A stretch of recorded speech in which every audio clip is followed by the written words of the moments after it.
I write a lot of short stories, and then I write a lot of different types of short stories. I always like to change like the style and the techniques and so forth in them. So when you get a collection of mine, it's a real range of stuff. So I came today and I had a great day talking to students, a couple of sessions, and having dinner with students and seeing my old friends here and snoozing in the gazebo in the afternoon with the breeze blowing through the pine trees. It was nice. So it's good to be back at Brookdale. And I'm going to read you a story. I got to figure out which one first because I came with a story, but it was a little too short for the time I have. So I'm going to read a little bit longer one. All right, I think I'll do this one here. The name of the story is 86 Death Dick Road. I had on my good pants, the uncomfortable ones, and was in the car with Lynn. I knew we were going somewhere I didn't have any interest in going because I was wearing a tie and jacket. She had on the lemon perfume I bought her 2 Christmases back. When was the last time we were out on a date, she said. She wore a brightly colored shawl, paisley and gold and orange. It came to me that her hair, when I wasn't noticing, had gotten longer, the way she'd worn it back in college.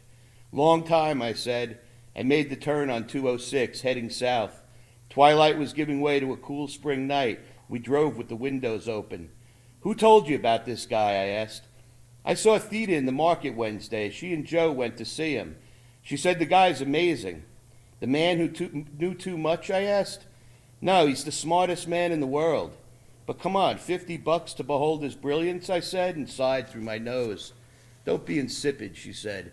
You can ask him anything, and he knows the answer. I could stay home and get that on the internet for free, I said. A smile went to a straight line. Before things could get rotten, I said, how many questions do you get to ask? It was all I could think of. Everybody gets one question, she said, staring through the windshield. What are you going to ask him? Why you're such a turd, she said. What did Theda ask him? 2 plus 2? She asked him if she was ever going to have a kid. It doesn't take the smartest man in the world to answer that one, I said. She's 50 if she's a day. He told her no, but after he gave his answer, she said, he got up from his throne and walked over to her table. He shook hands with Joe and then leaning over Theda, the smartest man in the world, cupped her left breast with his right hand and whispered, know this. She said she felt a spark inside her that went straight to her brain and exploded. That's what she said. She started crying. The audience clapped. The guy returned to his throne and took the next question. Know what? I asked. I don't know, said Lynn and laughed. We drove on listening to the radio, neither of us saying much except for me wondering aloud if there was going to be any booze involved. Lynn gave a curt no and then said, okay, you have to slow down here. We have to look for a dirt road going into the trees up on the left. What's the address? I asked, easing down on the brake. She lifted a piece of paper off her lap and unfolded it quickly. Turning on the overhead light, she read, 86 Death Dick Road. Suddenly, I was almost past the entrance in the trees. I slammed on the brakes. There was no other traffic behind us, so I backed up a little and made the turn. Okay, look for Death Dick, she said. Are you kidding? Death Dick? I said. I didn't see any streets, just the dirt road ahead, winding through the woods, lit by my headlights. The place is called Mullins, she said. I looked over at Lynn, and her hair was glowing. When I looked back at the road, we were driving on asphalt through a posh suburban neighborhood of McMansions and landscaped lawns. Up ahead, I saw a lot of cars parked along the street on both sides. I guess that's it, I said. But which house? Asked Lynn. I slowed way down and crept to the end of the car line on the right-hand curb. We got out, and I joined her on the sidewalk. Lynn pointed to the front lawn 2 doors down at a bright tube of violet neon twisted into the name Mullins. Is this place legal? I asked. I guess so, she said. We were met at the front door by a thin woman on the downside of 60. She wasn't fooling anyone with the surgical cinching of her face. Millions to Mullins, she said. I'm Jenny. I hope you're ready for some answers tonight. She flashed us a smile of giant teeth, held out her hand, palm up. Lynn dug through a purse and retrieved our 50. Once Jenny had it in her hand, she said, ask well, and then stepped aside as we passed into the living room. Once we were out of earshot, Lynn said, what was up with her face?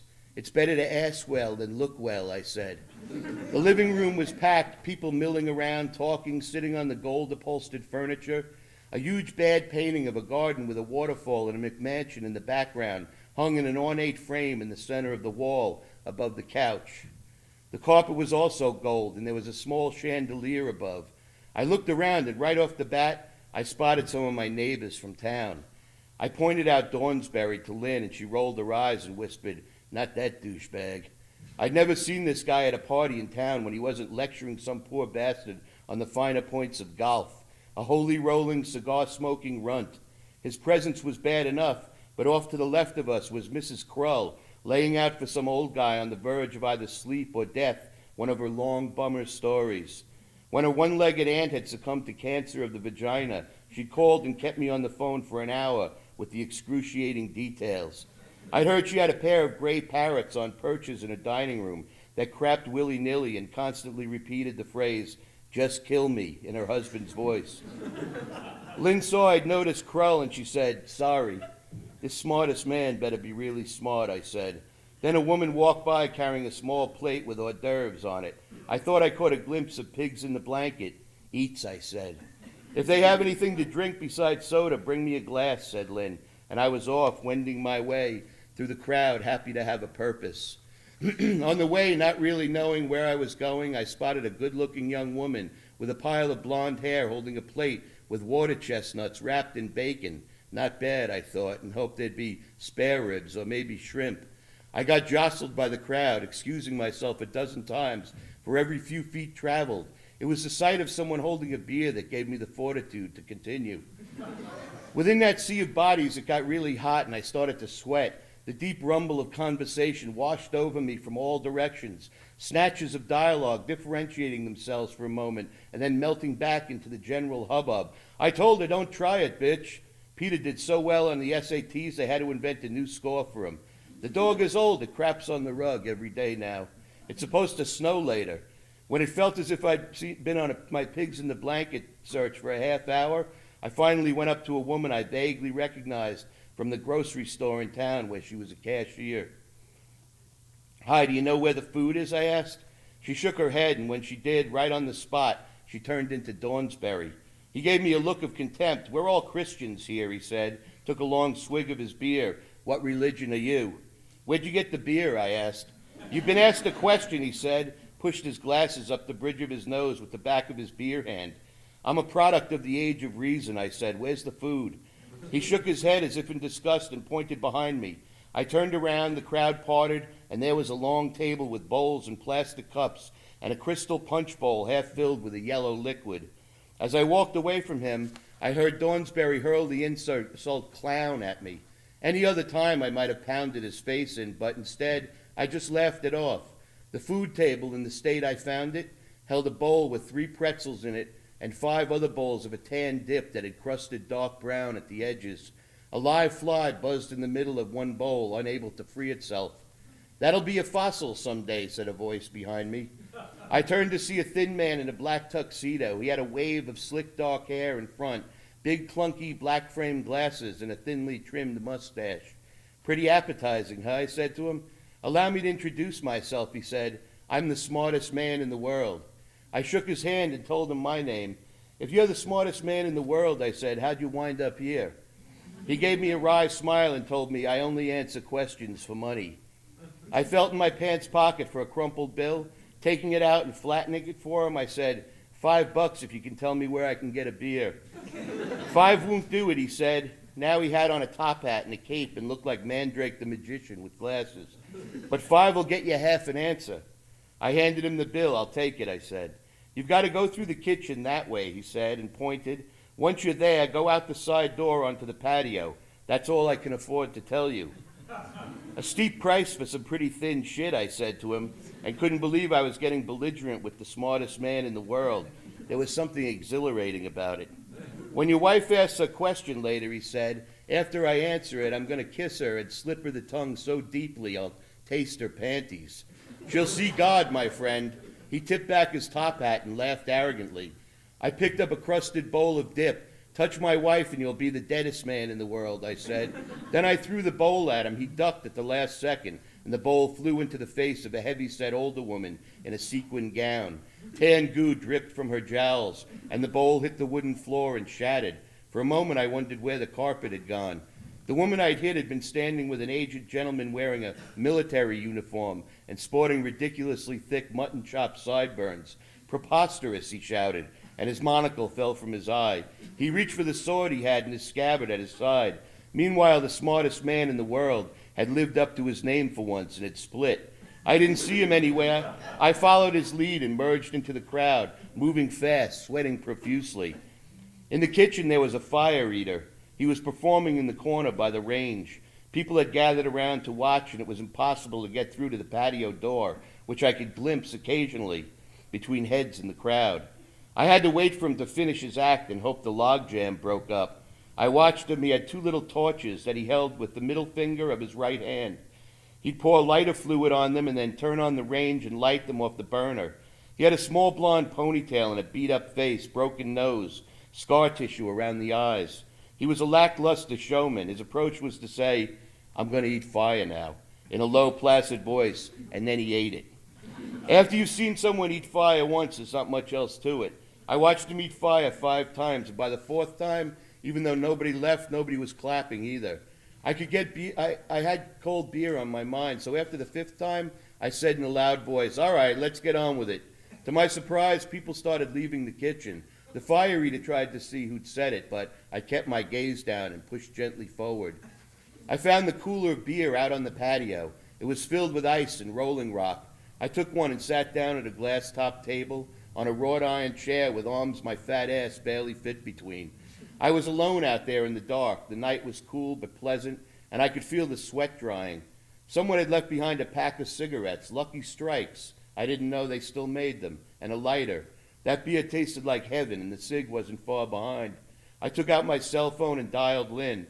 It rang, and then she answered. "Where are you?" she said. I told her, "I'm out on the patio having a beer." "The show's going to start any minute," she said. "I got us a table." "You can't believe how big this place is," I said. "How many people are here? It took me forever to get to the food table." "Bring me a beer," she said. "Will do. And listen, if I don't get back in time and the smartest man in the world answers your question, don't let him touch you." There was silence from the other end of the line. I said her name a couple times, but it was clear that either we'd been cut off or she thought we were through and hung up. I put the cigarettes and lighter in one jacket pocket and then took another beer and put that in my other jacket pocket. I put my smoke out in the planter at the edge of the patio and then turned to head back in. As I moved toward the house, I saw the smartest man in the world's face at the window of the door. He smiled at me and waved before looking down, as if he was going to open it and come out. An instant later, he was gone. I tried the doorknob and realized that what he'd done was lock it. When I knocked on the door, I looked inside and saw the kitchen was completely empty. I heard a window open above me on the 2nd floor. I backed onto the patio and looked up. The smartest man in the world poked his head out. He was again wearing his top hat. "Perhaps, like in Chaucer's Miller's Tale, you can climb up here and kiss my hairy ass," he said. "Let me in," I said. "There's a reason they call me the smartest man in the world. The show starts in 10 minutes. "I'm going to call the cops," I told him. "Dornsberry says you're a pussy," said the smartest man. "I'll kill you both," I shouted. "No, you won't. Now hurry around front and pay again to be let in. You might catch me answering your wife's question." I heard Dornsberry's laughter in the background. The window shut with a bang. I took out my cell phone, but when I flipped it open, it was dead. "Shit," I said, and headed for the edge of the patio. Only then did I notice that the side of the house butted up against the edge of a forest. In the moonlight, I could make out tall pine trees in both directions.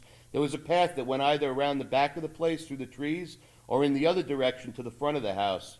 I was just about to head for the front when I realized that had been the smartest man's advice. What were the chances he was going to tell me the best way to go? I stepped onto the path and headed toward the back. There were stretches of perfect night where the pines blocked the moon completely. I walked fast for a ways, but soon I was out of breath and my Achilles tendon was aching, so I slowed down. Just then I noticed something like a lectern on the side of the path. I stepped over to it. It was chest-high, a chest-high stand with a plaque on top situated at an angle. There was something written on it. I took out the lighter, flicked it, quickly read the plaque. It said, "Beware of owls. Mullins is not responsible for any damages or deaths caused by owls." I flicked the lighter again and this time noticed that beneath the writing there was an etching of a large owl in mid-flight, grasping in its talons the severed head of Jenny, the mullion's hostess. Killer owls, I said aloud. A stiff breeze blew the flame out, and it felt more like autumn than spring. I noticed the path was strewn with fallen leaves. That's ridiculous, I said, and started walking again. 2 minutes later, I wrapped my hand around the neck of the beer bottle in my pocket and took it out to use as a club. Fuck those owls, I told myself. I have to get back to Lynn. I put on as much steam as I could manage, and with almost every step, the tendon in my left heel got worse. She'll never let him touch her, I said to myself. If he tries, she'll punch him in the face and break his glasses. I hobbled a few more yards and then thought, or will she? That's when I happened to look up and noticed the pairs of yellow eyes trimming the trees like dull Christmas lights. They were everywhere. My knees went weak and my heart began to pound so hard I could hear it in my right ear. I desperately wanted to run but knew I wouldn't get far. Instead, I crept forward, trembling, praying they hadn't noticed me and wouldn't. In whispers like a novena, I recited the theme song to the afternoon television cartoon of my youth, The Eighth Man. I got only as far as the FBI is helpless, it's 20 stories tall, when a shrill screech tore through the dark. An owl's flight is silent, but I heard the beating of their wings in my mind as they swooped after me. The breeze picked up, and I pushed against it, trying to run, waving the beer bottle over my head and ducking. It was like running through water. I felt their talons at my back and what hair I have. Feathers whipped my cheeks. I tried to scream, but it came forth a long, breathy fart. Just when I thought I was finished, I collided with another person on the path. For some reason, the owls miraculously retreated. I lit the lighter to see who it was, and only when I saw it was Mrs. Krull did I realize she'd been talking the whole time. There was a glassy, vacant stare to her froggy eyes. Her lips were moving, and she was in the middle of the story of her one-legged aunt. I gathered my wits, walking alongside her, and said, "Mrs. Krull, what are you doing out here?" She moved steadily forward, staring straight ahead, as if in a trance. All the time the words spilled out of her. It came to me not as a thought, but as a feeling, that it was precisely her grim tail that kept the owls at bay. They were above us and to the sides everywhere, but they didn't stir from their perches. Occasionally one would hoot in the distance, a feather would fall, but they wouldn't attack. When she was finishing up the story of her aunt's demise, for the first time in my life, I hoped she had another one ready. There was a mere half-a-breath pause before the next pathetic tale was born. She spoke about a couple she knew from her old neighborhood. Nice people, they had 3 kids. They all went on a vacation in upstate New York. They drove all day and into the night.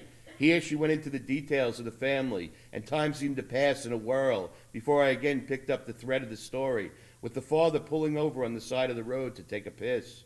They were on the interstate. He got out, told his wife he'd be right back, and then mounting a small hill, disappeared over the top. Some time passed, said Mrs. Krull. The wife started wondering, how long will my husband piss for? Finally, after almost 20 minutes, she told the kids she'd be right back and to stay in the car. She went to look for her husband. Up the hill she went in the dark. The kids were alone in the car and probably eventually got scared when their mother didn't return.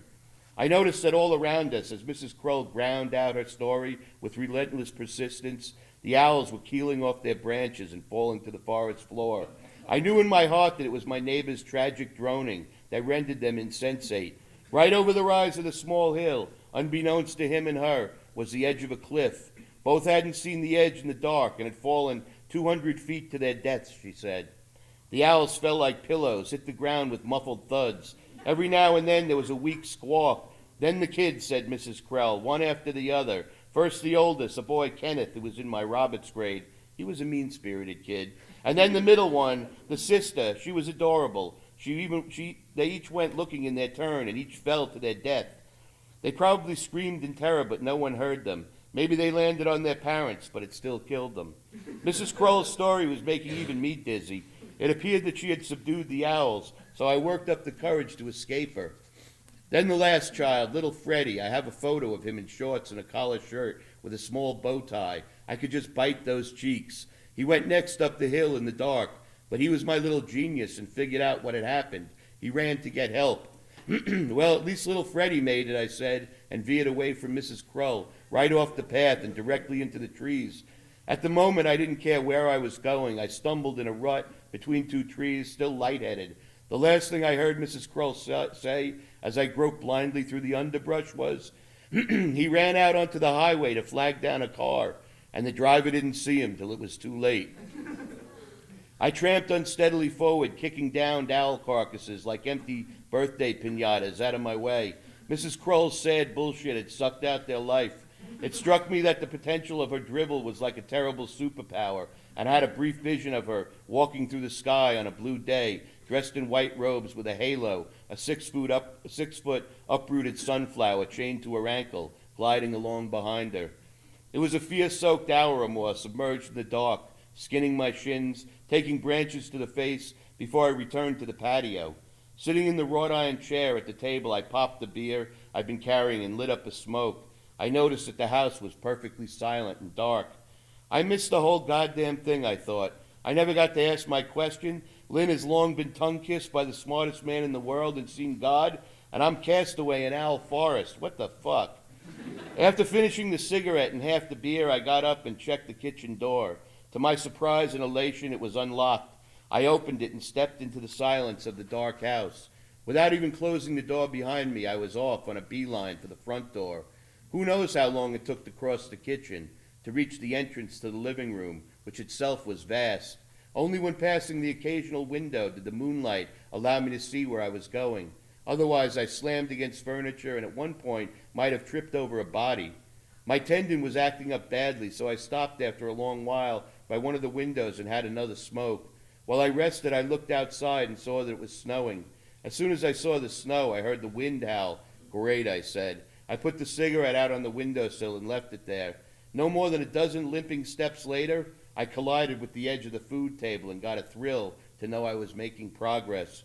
A little ways after that, I saw small, intermittent bursts of flame in the distance.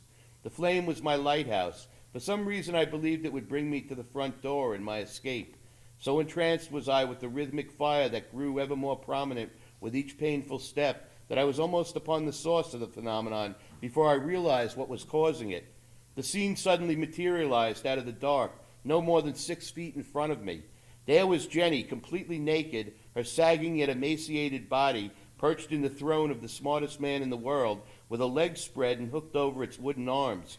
Kneeling in front of her was the fire eater with his head between her legs, only this time it wasn't fire he was eating. I watched as Jenny glowed from inside like a jack-o'-lantern, saw the silhouettes of her ribs and spine and heart. Then she gave a slight moan, opened her mouth, and a burst of flame shot out. I took a step back and stared in amazement. I was afraid they'd see me there, but I was also afraid to move. Finally, I don't know what possessed me. It was like some kind of momentary insanity. I yelled, "I see you." The fire eater never even turned around, but kept working like he was non-union. Jenny lifted herself a little and turned to look at me. She reached up to her chin and then, grabbing it, literally pulled her face off like it was a rubber mask. The jaws of her skull head creaked open. There came a moan. Then she shot a long burst of fire at me. I ran, but felt the sting of a flaming tongue on my left earlobe. The next thing I knew, I was standing out on the front lawn. It was freezing and the snow was driving down. I passed the neon mullion sign, no longer lit, on my way to the street. Heading in the direction Lynn and I had initially come, I shivered, huddled inside my suit jacket, the collar flipped up and doing nothing for me. I had no idea where I was or how to get home, and there was a considerable chance I might freeze to death. In my desperation, I was going to give my phone one more try, and when I looked down, I saw Lynn's shawl half covered in the drifting snow. I picked it up and put it to my face. On a sunny Halloween 32 years ago, we took a bottle of tequila and climbed a mountain. At the top there was a rundown shack. Inside there was a metal bed frame, a three-legged chair with frayed wicker seat fallen in the corner, and a warped desk with a rash of pale fungus. Dead leaves and brittle news pages littered the floor. The door hung by one hinge. There was a broken glass beneath the single window. In a drawer of the desk, Lynn found a mildewed dictionary and in it a letter from 1932. The envelope was marked, "Return to sender." The closing read, "Love you forever." A car came slowly down the road toward me, and when it got close, its headlights flicked on and off. It drew up next to me, a late-model Mercedes.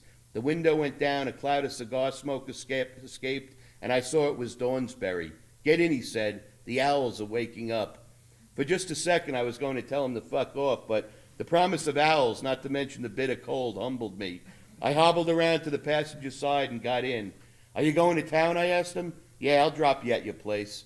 The car was so warm and it felt great to get off my feet. I ran into the owls earlier, I said. Dornsberry's cigar had vanished. Both of his black-gloved hands were on the leather steering wheel. He seemed affable, like some whole different Dornsberry I'd never met. I told Jenny, he said, you gotta poison those fucking owls. What a liability. I told her, what eats owls? Get some of that, like weasels or something. Maybe a wolf, whatever. They seemed put off by Mrs. Krull, I said. Well, nobody said they were stupid, said Dornsberry.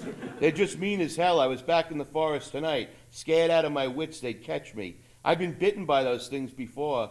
Luckily, for some reason, every one of the little bastards was knocked out.